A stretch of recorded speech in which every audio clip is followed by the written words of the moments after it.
Hi hello ನಮಸ್ಕಾರ. ಎಲ್ಲರೂ ಹೇಗಿದ್ದೀರಾ? ಐ ಹೋಪ್ ಎಲ್ಲರೂ ಚೆನ್ನಾಗಿದ್ದೀರಾ ಅಂತ ಅಂದ್ಕೊಳ್ತೀನಿ. Welcome back to my channel Sumana Kannada blog. ಯಾರೆಲ್ಲ ಸಬ್ಸ್ಕ್ರೈಬ್ ಮಾಡ್ಕೊಂಡಲ್ಲೇ ನೋಡ್ತಾ ಇದ್ದೀರಾ ಪ್ಲೀಸ್ ಸಬ್ಸ್ಕ್ರೈಬ್ ಮಾಡ್ಕೊಂಡು ನೋಡಿ. ಗ್ರಾಸರಿ ರೀಫಿಲ್ಲಿಂಗ್ ಮಾಡಿದ ವಿಡಿಯೋನ ಈ ಬ್ಲಾಗಲ್ಲಿ ನಾನು ಶೇರ್ ಮಾಡ್ಕೊತಾ ಇದ್ದೀನಿ. ಯೂಶ್ವಲಿ ನಾವು ಗ್ರಾಸರೀಸ್ ಎಲ್ಲ ಶಾಪಿಂಗ್ ಮಾಡೋದು ಡಿ ಮಾರ್ಟಲ್ಲೇ. ತಿಂಗಳಿಗೊಂದು ಸರಿ ನಾವು ಶಾಪಿಂಗ್ ಮಾಡಿದ್ರೆ ಮತ್ತೆ ಏನು ಹೋಗೋದಿಲ್ಲ. ಸೊ ಈ ಸರಿ ಶಾಪಿಂಗ್ ಮಾಡಿದ್ದು ನಾನು ಶೇರ್ ಮಾಡ್ಕೊತಾ ಇದ್ದೀನಿ. ಸೊ ಈಗ ನೋಡ್ತಾ ಇದ್ದೀರಲ್ಲ ನ್ಯಾಪ್ಕಿನು. ಈಗಂತೂ ಮಕ್ಕಳಿಗೆ ಸ್ಕೂಲ್ ಸ್ಟಾರ್ಟ್ ಆದಮೇಲೆ ಲಂಚ್ ಬ್ಯಾಗಿಗೆ ನ್ಯಾಪ್ಕಿನ್ ಹಾಕಬೇಕಲ್ಲ. ಸೊ ನಾನು ಡಿ ಮಾರ್ಟಲ್ಲಿ ತೊಗೊಂಡೆ. ಇದು 3 ಪೀಸ್ ಅಂದರೆ ಪೀಸ್ 39 ಏನೋ ಇತ್ತು. ಸೊ ಇನ್ನೊಂದು ಥರ 29 ರುಪೀಸ್ ಇತ್ತು. ಸೊ ಅದೊಂದು 3-4 ಇದೊಂದು 3-4 ಹಾಗೆ ಕಿಚನ್ಗೂ ಯೂಸ್ ಆಗುತ್ತೆ ಅಂತ ಅಂದ್ಬಿಟ್ಟು ನಾನು ತೊಗೊಂಡೆ.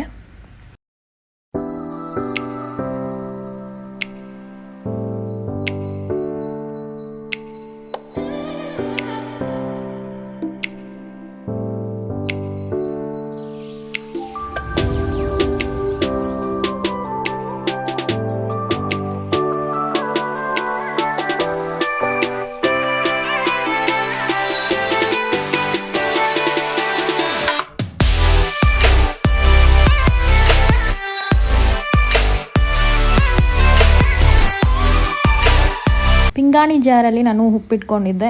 ಯಾಕೋ ಇಷ್ಟ ಆಗಲಿಲ್ಲ. ಈಗ ಗ್ಲಾಸಿನ ಬಾಕ್ಸ್ಗೆ ನಾನು ಫಿಲ್ಲಿಂಗ್ ಮಾಡ್ಕೊತಾ ಇದ್ದೀನಿ. ಸೊ ನಾನು ಯೂಸ್ ಮಾಡೋದು ರೆಡ್ ಸಾಲ್ಟೇ. ಅದು ನಮ್ಗೆ ಅಭ್ಯಾಸ ಆಗಿಬಿಟ್ಟಿದೆ ಡಿ ಮಾರ್ಟಲ್ಲೇ ಶಾಪಿಂಗ್ ಮಾಡೋದು. ಸೊ ಈಗ ಕಲ್ಲುಪ್ಪು 1 ಬಾಕ್ಸಿಗೆ ಆ್ಯಂಡ್ ಪೌಡರ್ 1 ಬಾಕ್ಸಿಗೆ 2 ಫಿಲ್ಲಿಂಗ್ ಮಾಡ್ಕೊತಾ ಇದ್ದೀನಿ.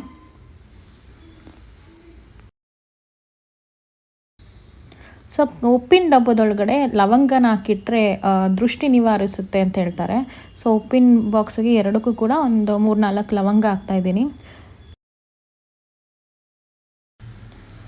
ಗ್ಲಾಸಿನ ಲೋಟದಲ್ಲಿ ನೀರು ಹಾಕಿ ನಿಂಬೆಹಣ್ಣು ಹಾಕಿಟ್ರೆ ದೃಷ್ಟಿ ತಡೆ ಹಿಡಿಯುತ್ತೆ ಅಂತ ಹೇಳ್ತಾರಲ್ಲ. ಸೊ ಅದೇ ರೀತಿ ಉಪ್ಪಿನ ಡಬ್ಬದಲ್ಲಿ ಲವಂಗನ ಹಾಕಿಟ್ರೆ ದೃಷ್ಟಿ ಆಗಲ್ಲ ಅಂತ ಹೇಳ್ತಾರೆ. ಅದಕ್ಕೆ ಹಾಕಿಟ್ಟೆ. ಈಗ ಪಿಂಗಾಣಿ ಜಾರಲ್ಲಿ ನಾನು ಹುಣ್ಸೆಹಣ್ಣು ಹಾಕಿಡ್ತಾಯಿದ್ದೀನಿ. ಯೂಶ್ವಲಿ ಎರಡೂ ನಾನು ಹತ್ರನೇ ಇಟ್ಕೊಂಡಿರೋದ್ರಿಂದ ಯಾವಾಗಲೂ ರೆಗ್ಯುಲರಾಗಿ ಯೂಸ್ ಮಾಡ್ತಾ ಇರ್ತೀವಲ್ಲ. ಸೊ ಅದನ್ನೇ ಯಾವ್ದು ಜಾಸ್ತಿ ಯೂಸ್ ಮಾಡ್ತೀನೋ ಅದನ್ನೇ ಹಾಕಿ ಇಡ್ತಾಯಿದ್ದೀನಿ. ಸೊ ಇನ್ನೊಂದರಲ್ಲಿ ನಾನು ಮೆಣಸಿನ್ಕಾಯಿ ಹಾಕಿಡ್ತಾಯಿದ್ದೀನಿ.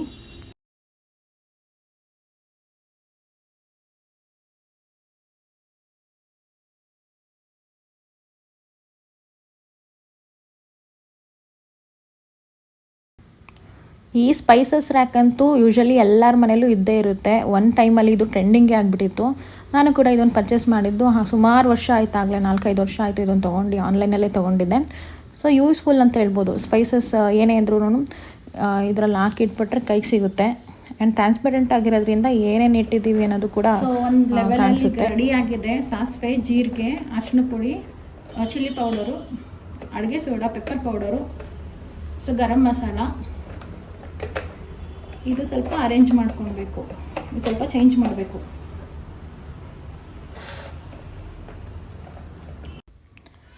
ಈ ಒಂದು ಕಂಟೈನರ್ ಸೆಟ್ಟು ನಾನು ಲಾಸ್ಟ್ ಬ್ಲಾಗಲ್ಲಿ ಅನ್ಬಾಕ್ಸಿಂಗ್ ವಿಡಿಯೋದಲ್ಲಿ ಶೇರ್ ಮಾಡಿದ್ದೀನಿ. ಇದು ಕೌಂಟರ್ ಟಾಪಲ್ಲೇ ಇಟ್ಕೊಳ್ಳೋಣ ಅಂತ ಪ್ಲ್ಯಾನ್ ಮಾಡಿದ್ದೀನಿ. ಅದಕ್ಕೆ ಡೈಲಿ ಏನು ಯೂಸ್ ಮಾಡ್ತೀನಿ, ಜಾಸ್ತಿ ಯಾವುದು ಬೇಕಾಗುತ್ತೆ ಅದನ್ನೇ ಫಿಲ್ ಮಾಡ್ತಾಯಿದ್ದೀನಿ. ಈಗ ಜಾಗ್ರಿ ಪೌಡರ್ ಹಾಕ್ತಾಯಿದ್ದೀನಿ. ನಾನು ಟೀ ಕಾಫಿಗೆಲ್ಲ ಯೂಸ್ ಮಾಡೋದು ಬೆಲ್ಲದ ಪೌಡರೇ. ಸಕ್ಕರೆ ತೀರಾ ಕಡಿಮೆ ಯೂಸ್ ಮಾಡೋದು. ಅದರಿಂದ ಜಾಗ್ರಿ ಪೌಡರೇ ಫಿಲ್ ಮಾಡಿ ಇಟ್ಕೊಳ್ಳೋಣ ಅಂತ ಮಾಡ್ತಾಯಿದ್ದೀನಿ. ಇದು ಸೆಕೆಂಡ್ ಟೈಮ್ ನಾನು ಫಿಲ್ಲಿಂಗ್ ಮಾಡ್ತಾ ಇರೋದು. ಒಂದು ಸರಿ ಹಾಕಿಟ್ಟಿದ್ದು ಇನ್ನೂ ಏನಾದರೂ ಫುಲ್ ಬಾಕ್ಸ್ ಆಗಿ ಮಿಕ್ತು ಅಂತಂದರೆ ಈ ರೀತಿ ಕ್ಲಿಪ್ಸ್ಗಳನ್ನ ಹಾಕಿ ನಾನು ಒಂದು ಬಾಕ್ಸಲ್ಲಿ ಇಟ್ಬಿಡ್ತೀನಿ. ಇದು ಸೆಕೆಂಡ್ ಟೈಮ್ ಫಿಲ್ ಮಾಡ್ತಾ ಇರೋದ್ರಿಂದ ಕ್ಲಿಪ್ ಹಾಕಿ ಹಾಗೆ ಇಟ್ಟಿದ್ದೆ. ಸೊ ಈಗ ಸಕ್ಕರೆ ಹಾಕಿಡ್ತಾಯಿದ್ದೀನಿ. ಸಕ್ಕರೆ ನಾವು ಟೀ ಕಾಫಿಗೆ ಯೂಸ್ ಮಾಡೋದು ಕಡಿಮೆ ಅಂತಂದ್ರೂ ಏನಾದರೂ ಸ್ವೀಟ್ ಡಿಶಸ್ ಮಾಡಿದಾಗ ಬೇಕೇ ಬೇಕಲ್ವ ಸಕ್ಕರೆ. ನೆಕ್ಸ್ಟ್ ಟೀ ಪುಡಿ ಹಾಕ್ಕೊತಾ ಇದ್ದೀನಿ. ಸೊ ಟೀ ಪುಡಿ, ಕಾಫಿ ಪುಡಿ, ಸಕ್ಕರೆ, ಜಾಗ್ರಿ ಪೌಡರ್ ಇವರೆಲ್ಲ ಫ್ರೆಂಡ್ಸ್ ಇದ್ದಂಗೆ. ಸೊ ಒಂದೇ ಕಡೆ ಕೂರಿಸ್ಬೇಕು ಇವ್ರನ್ನೆಲ್ಲ. ಏನಾದರೂ ದೂರ ಮಾಡಿದ್ರೆ ಆಮೇಲೆ ನಾನೇ ಹುಡ್ಕಾಡಬೇಕಾಗುತ್ತೆ. ಸೊ ಇದೆಲ್ಲ ಡೈಲಿ ಯೂಸ್ ಮಾಡೋದ್ರಿಂದ ಕೈಗೆ ಸಿಗೋ ಹಾಗೇನೆ ಕಣ್ಮುಂದೆ ಇಟ್ಕೊಂಡ್ರೆ ಬೆಟರು.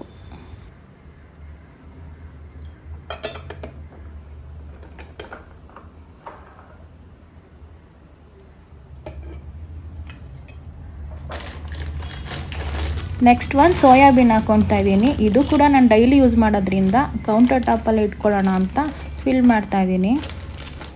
ಯಾವ್ಯಾವ ಇಂಗ್ರೀಡಿಯೆಂಟ್ಸ್ನ ನಾವು ಜಾಸ್ತಿ ಯೂಸ್ ಮಾಡ್ತೀವಿ ಸೊ ಅದನ್ನು ಕೌಂಟರ್ ಟಾಪ್ನಲ್ಲೇ ನಮ್ಮ ಕಣ್ಣಿಗೆ ಕಾಣಂಗೆ ಇಟ್ಕೊಳ್ಳೋದ್ರಿಂದ ನಮಗೆ ಟೈಮ್ ಸೇವ್ ಆಗುತ್ತೆ ಮತ್ತು ಉಟ್ಕಾಡಂಗಿಲ್ಲ, ಬೇಗ ಕೈಗೆ ಸಿಗುತ್ತೆ.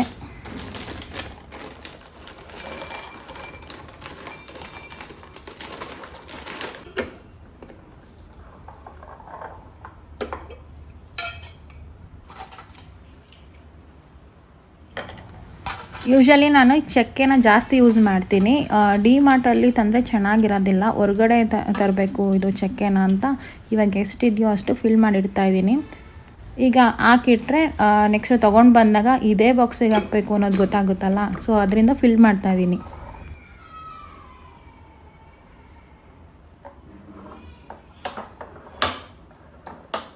ಸೊ ಫೈನಲಿ ಈ ಕಂಟೈನರ್ಸ್ ಎಲ್ಲ ಫಿಲ್ ಆಯಿತು. ಈ ಬಾಕ್ಸ್ನೆಲ್ಲ ನಾನು ಅರೇಂಜ್ ಮಾಡ್ಕೊಳ್ಳೋಕ್ಕೆ ಅಂತ ಒಂದು ಸ್ಟ್ಯಾಂಡ್ ತರಿಸಿದ್ನಲ್ಲ, ಈಗ ಆ ಸ್ಟ್ಯಾಂಡನ್ನು ಅರೇಂಜ್ ಮಾಡ್ಕೊತಾ ಇದ್ದೀನಿ. ಇದಕ್ಕೆ ಸ್ವಲ್ಪ ಅದೆಲ್ಲ ಬಾಕ್ಸ್ಗಳೆಲ್ಲ ಇಟ್ಟಾಗ ಗ್ರಿಪ್ ಸಿಗಲಿ ಅಂತ ಪಾರ್ಸೆಲ್ ಬಂದಿರುತ್ತಲ್ಲ, ಆ ಕಾಟನ್ ಬಾಕ್ಸಿಂದು ಪೀಸ್ಗಳನ್ನ ಇಡ್ತಾ ಇದ್ದೀನಿ. ಸದ್ಯಕ್ಕೆ ನೋಡೋಣ, ಅದು ಬಾಕ್ಸೆಲ್ಲ ಇಟ್ಟಾಗ ಅದಕ್ಕೆ ಕೂತ್ಕೊಳ್ಳೋ ಗ್ರಿಪ್ ಸಿಗಬೇಕಲ್ಲ ಅಂತ. ಸೊ ಆಮೇಲೆ ಏನಾದ್ರು ಐಡಿಯಾ ಬಂದರೆ ಚೇಂಜ್ ಮಾಡ್ಕೊಳ್ಳೋದು.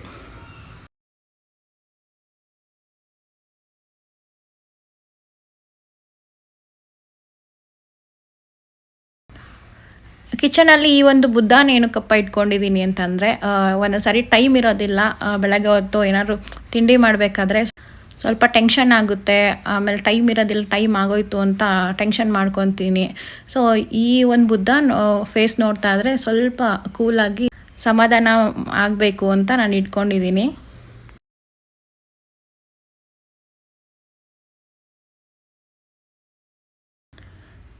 ಸೊ ಫೈನಲಿ ಈ ರೀತಿ ನಾನು ಅರೇಂಜ್ ಮಾಡಿಕೊಂಡೆ. ಓಕೆ, ಚಿಕ್ಕ ಚಿಕ್ಕ ಬಾಕ್ಸ್ ಅಂತ ಅಂದರೆ ಇಷ್ಟು ಹಿಡಿಯುತ್ತೆ, ದೊಡ್ಡ ಬಾಕ್ಸ್ ಅಂತಂದರೆ ಒಂದೆರಡೇ ಹಿಡಿಯೋದು.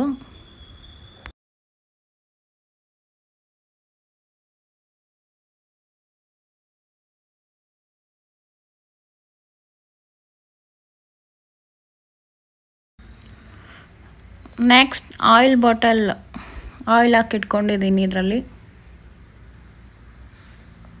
ಆ್ಯಂಡ್ ಇದು ಆಯಿಲ್ ಬಾಟಲ್ ಜೊತೆ ಬಂದಿದ್ದು ಸಾಲ್ಟ್ ಪೌಡರ್, ಪೆಪ್ಪರ್ ಪೌಡರ್ ಹಾಕಿಟ್ಕೊಂಡಿದ್ದೀನಿ. ಸೊ ಈ ಬೇಳೆಕಾಳುಗಳೆಲ್ಲ ಒಂದೇ ಟೈಮಲ್ಲಿ ಎಲ್ಲನೂ ಖಾಲಿಯಾಗಿರಲ್ಲ, ಅಂದರೆ ಜಾಸ್ತಿ ಯಾವ್ದು ಯೂಸ್ ಮಾಡ್ತೀವೋ ಅದು ಬೇಗ ಖಾಲಿಯಾಗಿಬಿಡುತ್ತೆ, ಯೂಸ್ ಮಾಡ್ದಲೇ ಇರೋದು ಸ್ವಲ್ಪ ನಿಧಾನ ಖಾಲಿಯಾಗುತ್ತೆ. ಸೊ ನಾನು ಎಲ್ಲ ಖಾಲಿಯಾಗಲಿ ಅಂತ ವೆಯ್ಟ್ ಮಾಡೋಕ್ಕೆ ಹೋಗಲ್ಲ, ಅದು ಖಾಲಿ ಆಗ್ತಿದ್ದಂಗೆ ನಾನು ವಾಶ್ ಮಾಡಂಗೆ ಫಿಲ್ ಮಾಡ್ಕೊಂಬಿಡ್ತೀನಿ.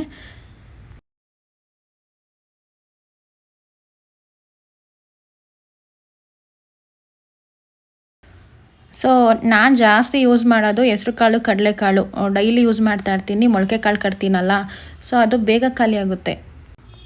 ಇನ್ನು ಉದ್ದಿನಬೇಳೆ, ಇಡ್ಲಿ, ದೋಸೆ ಜಾಸ್ತಿ ಮಾಡ್ತಾ ಇರ್ತೀನಿ.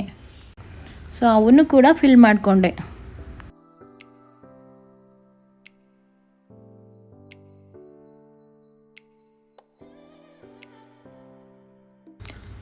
ಡ್ರೈ ಫ್ರೂಟ್ಸು ಖಾಲಿ ಆಗಿತ್ತು. ನಾನು ಡ್ರೈ ಫ್ರೂಟ್ಸ್ನ ಫ್ಲಿಪ್ಕಾರ್ಟ್ ಗ್ರಾಸರಿನಲ್ಲಿ ಆರ್ಡ್ರ್ ಮಾಡಿಬಿಡ್ತೀನಿ. ಅದು ಬಂದಿದ ತಕ್ಷಣ ಡ್ರೈ ಫ್ರೂಟ್ಸ್ಗೆ ಬೇರೆ ಬಾಕ್ಸ್ಗಳನ್ನ ಇಟ್ಕೊಂಡಿದ್ದೀನಿ, ಅದು ಕೂಡ ವಾಶ್ ಮಾಡಿ ಎಲ್ಲ ಫಿಲ್ ಮಾಡಿಕೊಂಡೆ. ಸೊ ಈ ರೀತಿ ಖಾಲಿ ಆದಾಗಲೇ ನೋಡ್ಕೊಂಡು ರೀಫಿಲ್ಲಿಂಗ್ ಮಾಡ್ಕೊಳ್ಳೋದು ಒಳ್ಳೆಯದು. ಇಲ್ಲಾಂತಂದರೆ ಅಡುಗೆ ಮಾಡಬೇಕಾದ್ರೆ ಯಾವುದಾದ್ರು ಒಂದು ಬಾಕ್ಸ್ ಖಾಲಿಯಾಗಿತ್ತು, ಬೇಕಾಗಿದೆ ಅಂದರೆ ಆ ಬಾಕ್ಸಲ್ಲಿ ಇಟ್ಟಿದ್ದೀವಿ, ಈ ಬಾಕ್ಸಲ್ಲಿ ಇಟ್ಟಿದ್ದೀವಿ ಅಂತ ಹುಡುಕ್ಬೇಕಾಗುತ್ತೆ. ಸೊ ಈ ಥರ ಹುಡ್ಕಾಡೋದಂತೂ ಎಲ್ಲರಿಗೂ ಎಕ್ಸ್ಪೀರಿಯೆನ್ಸ್ ಆಗಿರುತ್ತೆ. ಫೈನಲಿ ನನ್ನ ಗ್ರಾಸರಿ ರೀಫಿಲ್ಲಿಂಗ್ ಅಂತೂ ಮುಗೀತು.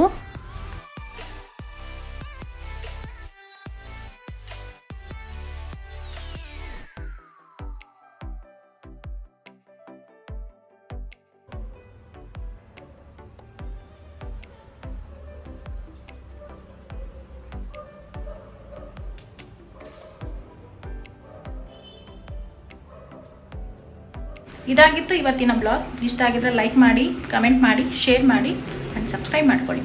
Thanks for watching.